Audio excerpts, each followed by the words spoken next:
I want to give all the praise, all the glory, all the honor unto Yahweh Bahashem, Yahushai Bahashem, Rekah Kodash. Double honors goes out to the elder apostles of Great Millstone for teaching me the truth. Also want to acknowledge all the Akyam who are pushing this truth with sincerity throughout the four corners of the earth. And Shalom to the elect of the nation of Israel. This is Shabai from the GMS Denver. And I'm going to go in today on Jeremiah 30.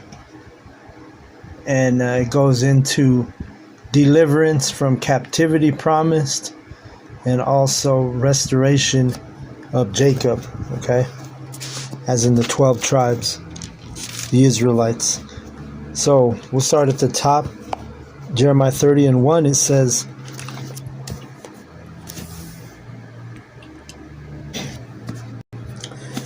the word that came to Jeremiah from Yahweh, saying, Thus speaketh Yahweh, the power of Israel, saying, Write thee all the words that I have spoken unto thee in a book. Okay, and that's the scriptures, the Bible. So the Lord Yahweh commanded the prophets of old to document his word. Okay, to publish it. Document and publish. Publish goes into declaring it, right? So verse 3, it says, For lo, the days come, saith Yahweh, that I will bring again the captivity of my people, Israel and Judah, the northern kingdom and the southern kingdom, saith Yahweh, and I will cause them to return to the land that I gave to their fathers, and they shall possess it. So this is talking about in the future, a prophecy that has not been fulfilled, which we're getting closer to this prophecy. Okay?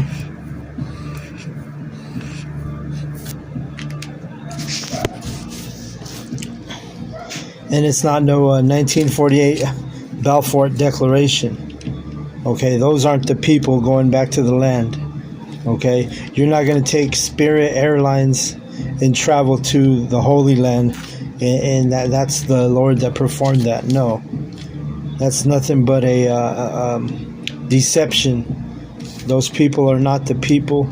The ones calling themselves Jews today are not the Jews. Those are the Amalekites, which they are a grandson of Esau. They're descendants of the so-called white man. They are the so-called white men, the Edomites, the descendants of Esau, which is Amalek. Those Amalekites are the grandson of Esau. Okay, Amalek was the grandson. So verse 4, it says, And these are the words that Yahweh spake concerning Israel and concerning Judah. For thus saith Yahweh, We have heard a voice of trembling, of fear, and not of peace. Ask ye now, and see whether a man doth travail with child. Wherefore do I see every man with his hands on his loins as a woman in travail, and all the faces are turned into paleness. Okay, because this is when the Lord starts to really visit the earth, and when he sends Yahweh Shai and the angels, hey, these countries, these people, these men are going to become like women, right? They're going to become scared. That's what it says. Their faces turned into paleness. You know, they show you that in the cartoons, in the old cartoons, where the face would get really pale on the cartoon character, and it was because it represented fear.